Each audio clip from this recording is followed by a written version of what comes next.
Did you know you can advertise on podcasts? Don't act like you're not impressed. Find out more at podvertise.com.au. That's podvertise with an s.com.au. Oscast. The Mental Health Show with Mark Aiston.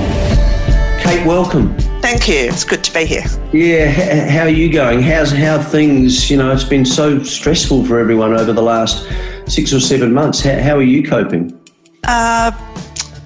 Look, it was up and down at the beginning. I think we were all shocked. There was a sense of this isn't real, this isn't really happening. Even though, in my training, I remember as a medical student, they said, there will be a pandemic at some point in your lifetime. And you go, okay, yeah. And, we had AIDS, of course, and we had, the swine flu was potentially going to be a major issue. And then this happened. So I think, we're all human. So we all react in, various ways, but similar in some ways. So that initial,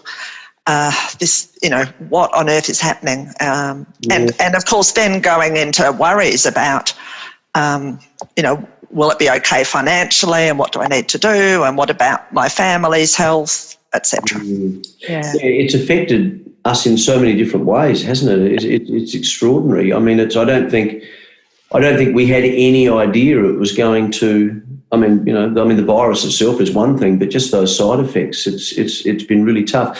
Cate, I'm really interested, obviously, which is the point of this discussion, in the book that you've written, and we'll talk about that in a second. But first of all, I just want to get a bit of perspective, and so our listeners and viewers have a feel as to the experience that you have in this area. Just in a general sense, give us some background. Okay, so I actually started out my career as an occupational therapist, and I was very interested in mental health even then. I did my major project related to caring for people with cancer and the mental health impacts. Then I went back and did medicine, and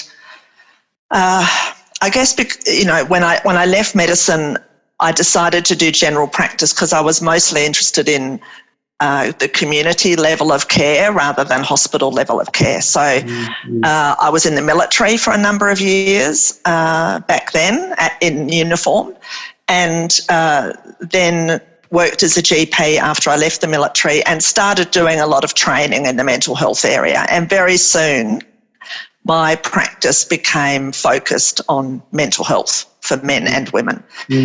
And I suppose what followed was really 20 years of study and writing. I did a PhD on the area of depression, and from that came a book, and now I've written 5 books that have been published. And I do a lot of education and teaching public professionals, whatever I can do to share information around mental health. Well, it's a wonderful thing. Mental health is not a wonderful thing. It's a wonderful thing what you're doing, and it's such an important area.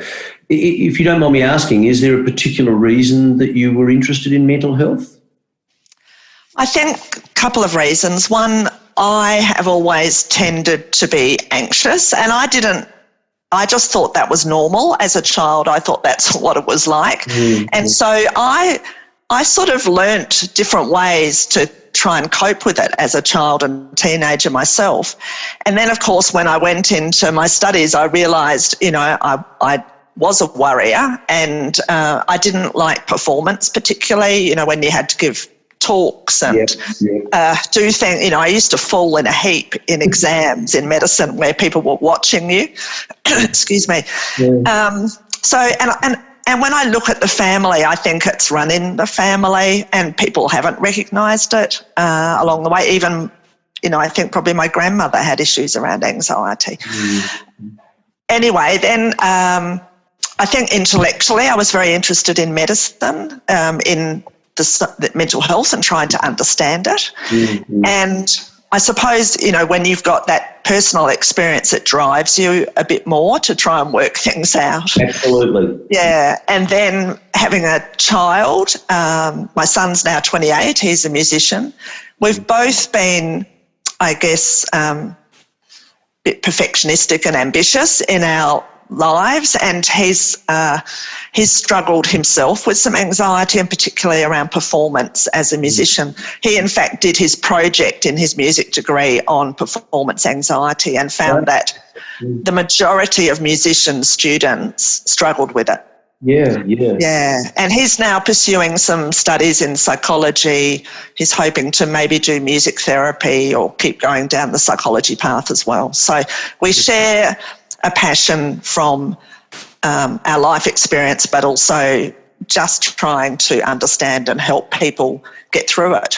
Yeah, and it's very cathartic. I don't know whether you find it cathartic. Yeah. Helping other people, it's a very cathartic thing. It's not selfish. It's just the way it is. You know, when you're helping other people or discussing issues with other people, or in your case, going to that next level and writing books and counselling people and helping them professionally. I'm sure, and I'm being presumptuous, but I'm sure you finish the end of the day. Maybe you're tired, but I'm sure that you finish very satisfied. Would I be correct in saying that? Absolutely. And it's satisfying to see people make changes and shift in how that they feel. And sometimes it's just a small thing that they recognise or make a change with. You know, I remember saying one gentleman who was having panic attacks, and we worked out it was very much related to some work issues and having to fly for work interstate a lot. And once he understood what was going on and had some tools to manage the feelings, you know, really the problem was 80% sorted. Yeah, absolutely. Yeah, it's understandable. And I guess, and just going back for a second, when you were saying that perhaps your grandmother had anxiety, you know, way back then, the issue back then was, and even probably 25 years ago, is people didn't want to either admit it or talk about it. No. I actually remember back in, when was it? Early 90s. No, it would have been 2000. I won an award around mental health, like a travel scholarship to go and look at what was happening overseas in the area of anxiety and depression. And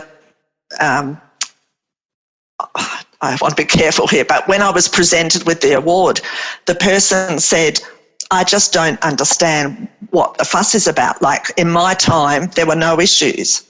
Yeah, and that's not how it was, you know.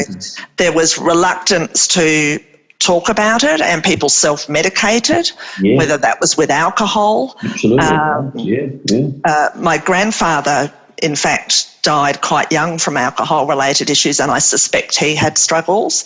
Of course, people had gone through tough times with the war, the depression, all of those things. So, of course, there was anxiety and depression. And women, you know, took Bex, for example. That, you know, that was marketed, and Coca-Cola was marketed as helping you feel better. And then, of course, there were no medications really, and the first medication that came out was one of the sedatives, and so women were prescribed these sedatives and became addicted to them. So we've had a long history, but just not understood. And there was a lot of blame. You know, when I learnt in medical school, learnt about mental health issues, you know, there was blame around this is due to the family and this is due to the mother, and you know, we didn't have a good perspective on it. No, we didn't. And back in the 70s, my mum suffered depression all of her life, and back in the 70s, she was in and out of Glenside. And of course, when she was really unwell, she'd often go to the Fullerton Private. And would you believe, Kate, she'd have shock treatment. And then they'd put Mum on more Valium or Mogadon. And of course, Mum was, bless her heart, she was self-medicating because she was in so much pain. You know, it's actually quite upsetting to talk about. And she'd have one or two little nips of black bottle brandy, I remember, in the mornings to get through. But of course, the combination of that and the Mogadon or the Valium meant that by 10 o'clock she appeared to be completely drunk, but she wasn't. It was just a combination of the two. It was very sad, and that lack of understanding is hopefully there's a breakthrough through there now. Cate, again, you've written so many books, but I want to talk about your latest one, and the reason I want to talk about this is because there are two really interesting things I find about it. One is you've written it with your son, so I want to talk about that, and two, it's about men. And so I thank you so much for helping me. and all of those men out there that have anxiety or have addictive issues or do self-medicate or have had issues in this area. So thank you. So the idea for the book, how did it start? Well, first of all, thank you for saying that. It's very interesting because even I sent chapters off to male clients to read. I sent chapters off to male specialists to read in their field, like the chapter on substance-related issues. And they all said, thank you for doing this. And I hadn't thought about it in that way. I just saw that there was a gap. There's not really anything out there for men, in the community. There's a couple of books for professionals around men's mental health. So I was aware there was a gap. And I think I was looking because obviously, I work with men in my practice, and in the last 10 years, I've done a lot of military work again, but out of uniform this time. And I've, there are obviously females in the military. There were a lot of men that I helped in relation to mental health issues. And a lot of what we do as doctors and as mental health professionals is provide information and provide support and guide people in the best directions to get some assistance.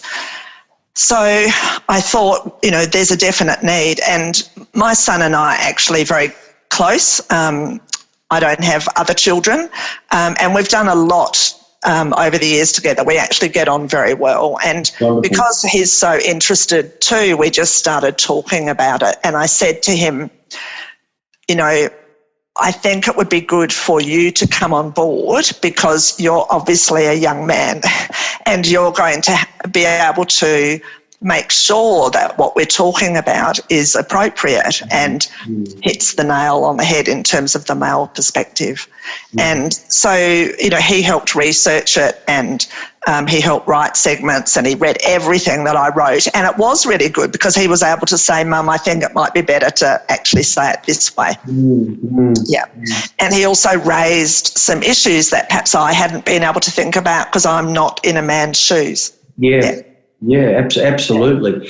And so how did he feel about being involved in it when you first spoke to him? He was keen on the one hand, and on the other, he said, this is going to take quite a bit of time, and effort. And do I have that time and effort? But we found it. He's in Melbourne. He's still in lockdown at the moment, and it's taken 2 years to research and write, and I was actually working over in Victoria a lot. I reside in South Australia, but I was doing a lot of military work over there. So we were able to catch up in coffee shops and, flick each other chapters to read and all that sort of thing. That's wonderful. That is wonderful. So you mentioned your relationship is a really strong one. Was that significant? Was that a really important element to writing the book together? I think so, because it's writing it's a bit of a exploring, together and a journey. For example, there's a lot of research that goes into it. There's a lot of trying to work out what's the most important things to cover. You can't cover everything, and prioritising it, absolutely. Yeah. And, at one stage I took 3 weeks off work completely to write. I my son came up. I was living north of Melbourne. He came up and spent a week with me. And also a friend's daughter came over and she helped with all the referencing. So, we had a nice time as well. We'd work hard and we'd go out to lunch and go for a walk and enjoy that together. I think he and I are similar natures in many ways, and I think because of my own experience around anxiety, I was hopefully able to help him growing up manage his own anxiety. And we've been through a bit in life with he was quite young when his grandfather died. The book is dedicated to my dad, and he unfortunately passed away in his 60s from a brain tumour. And my son has a few memories of him. We went through that together and losing other grandparents, and also I'm divorced. So he was 12 when that happened. So it hasn't, those things have a big impact on young ones as they grow up. Absolutely. So, probably that's, even made us closer. Yeah. Well, I was going to ask, already I can feel this really strong bond between the two of you. I mean, what does he mean to you? He must be, I'm being presumptuous again here, and maybe he must be the most important thing on the planet to you. He is really, he's amazing. And I think because of what we've gone through, we just have this, we know that if the other person needs, if you're needed, you'll be there. And that is just so important. Cate, was there anything in particular that, as a result of the research that you and Alex had done, that sort of surprised you? Probably a number of things along the way, but one thing that stood out early was how men are socialised in our society. And I thought back to my son's growing up, and when he was quite young, probably about 5, he was going to a sporting school holiday program for a couple of days, and he had in his mind he really wanted to play cricket. And on that first morning, he found out that he didn't have cricket, he had other sports. And I saw the tears come, and he was sitting in the group, and the helper next to him said, don't worry, it'll be fine, but you don't need to cry, stop crying. And I thought, it actually broke my heart a bit. Like, young boys, they're just taught to suppress all emotion. Absolutely. And that goes all the way through life. The only emotion that blokes are allowed to express is anger. Anyway, well, we may talk about that later on, but in the research, there's an author called Brené Brown, and she used to research women's issues. You've probably heard of her. And she was at an event, and a partner came up with the woman and said, why don't you research men's issues? And she said, well, that's not what I do. I research women's issues. And he said, well, I'm expected to be on the white horse, and my family would rather see me die on top of the white horse than fall off. And she was stunned, and she thought, I need to look at men's issues. And so she looked a lot into the fact that men often experience that sense of shame if there's anything going wrong or any vulnerability. 100%. And I saw that in the military a lot, amongst the soldiers, that, that was often one of the hurdles to overcome.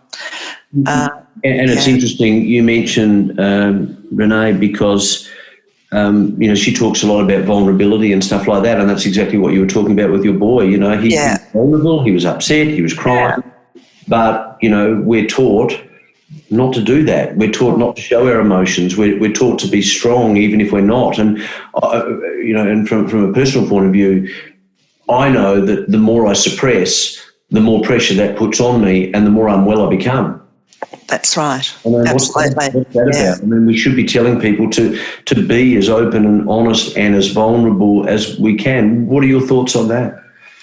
I agree with that. And I think too, from the female perspective, we're socialised to expect men to always be strong and to not show their emotion. We want them to show their emotion, but we don't want them to show their emotion because we're socialised to expect them to be on the white horse.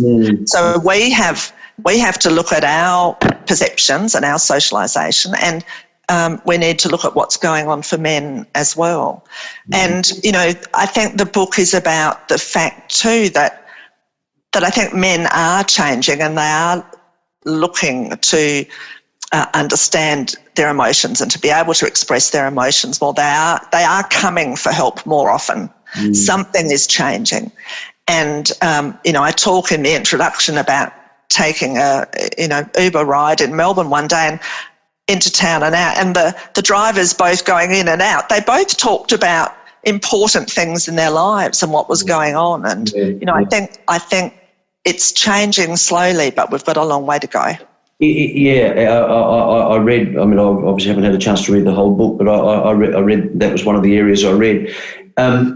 It's about us and those who are unwell or who are anxious or who suffer depression to do everything we can to change things. But it's also about other people who either live with those people or they're the brothers or the sisters of those people to also understand it more, hey?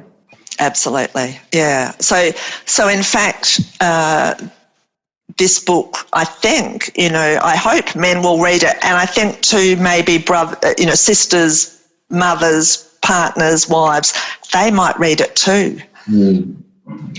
And we discussed that the other day. It's not just about a book that is going to assist, which is what you've just said, but it's not just about a book that's going to assist this particular male, but living with someone who is anxious or suffers depression or has addictive issues as a result of having anxiety or depression is a really, really difficult thing. It's a really difficult thing, and you would know that in your research and just through your experience. And so I think it is the perfect gift for anyone. Pick a chapter. Is there a particular chapter that you can give, that you can talk about that is I'm sure all the chapters are interesting and useful, but is there a particular chapter that perhaps you spend a bit more time on because it was particularly interesting and it was particularly enlightening to write and to do with your boy?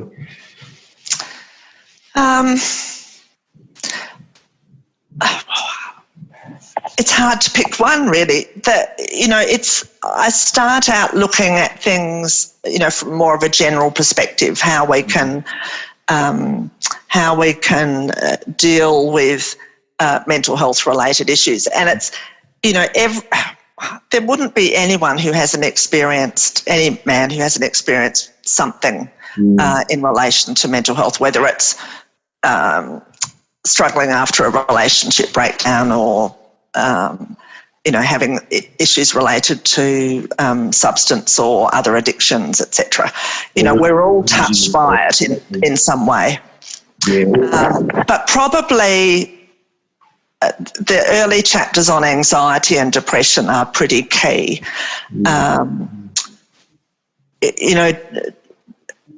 Depression affects probably 1 in 6 or 1 in 8 men. And, something that you probably don't realise is that men experience postnatal anxiety and depression as well as women. And we don't see a lot about that. Probably about 10% of men will have some struggles around the birth of a child. And obviously anxiety and depression can then feed in, as you mentioned, into other areas, whether it's substance issues, and men struggle with those, 3 times as much as women, whether it's eating issues, whether it's addiction, and of course suicide is, it's just terrible how many men are dying through suicide. So in Australia every year we have over 3,000 people suicide, and the majority of those are men. Yeah, I mean, those figures are just staggering. And I would presume that those figures have probably not improved over the last 6 months or so. No. Is there And there are tools as well within the book. Yeah. Again, I without, I don't want to put you on the spot or anything, but is there a particular tool that you could talk a little bit about for those who might be suffering a bit of anxiety or perhaps are a little bit confused about how they're feeling? Because some people don't understand how they're feeling. They don't know what it is. Yeah, it's interesting, isn't it? We often get confused between feelings and thoughts. So someone might say, I feel like it wasn't fair. Okay, now that is actually a thought. I'm thinking it wasn't fair, so the feeling is disappointment. Absolutely. Or frustration. Yep. One word. So, in when there's anxiety, often we know what that feels like because everyone gets anxious at times. It's part of our wiring to help protect us. So if there's any threat, we tend to feel anxious. And men in particular often feel it as physical symptoms rather than being able to talk about the emotional side of it. They'll often, and same with depression, they'll often notice the physical side. Now, I don't know about you, Mark, but often when there's anxiety, you feel it in your chest or your abdomen. Absolutely. Yeah. 100%. I've had variations on that. Sometimes people will say I feel it in my head or my shoulders or whatever it is. A really good tool is to, just take a moment and close your eyes and notice where the feeling is and what it's like. And we can actually often describe it a bit more like an object. So is it sort of heavy or burning or prickly or big or small? Sometimes we could even say it looks black or red. So trying to describe it and then put a bit of space around it. It's a bit like a little vacuum or a light around it. And then focus on your breathing. And when we breathe effectively, we actually breathe down to our tummy, not sort of up here. So the idea is you then breathe in and out to that anxious feeling. Yep, love it. So you take some breaths in and out, direct the breath into the feeling, and 99% of the time that feeling will shrink and dissipate. It's quite amazing. Yeah. I love it. And those tools you can use anytime. I mean, if you're about to go for a job interview, or if you've had an argument with your partner, or if you're worried about, I don't know, Port Adelaide beating Geelong, in the first final or whatever it might be, you can use those things anytime. Kate, what is if we were chatting in 12 months, 2 years' time, or perhaps 5 years' time, if we were chatting in 5 years' time, do you feel that the area that you're in, the wonderful space that you're in where you're helping people, do you feel as though there's likely to be a major shift where the help that you're able to give, you, the collective you, will be even more significant? Do you feel as though there's an acceleration of techniques and tactics and understanding? I think there is. I mean, certainly I've seen a lot in my career. I was trained initially in the 80s as a doctor, and as I said, some of the messages we got about mental health, I just, they weren't helpful at all. And obviously certain antidepressant, anti-anxiety medications changed completely in the late 70s, and that's helped a lot of people too.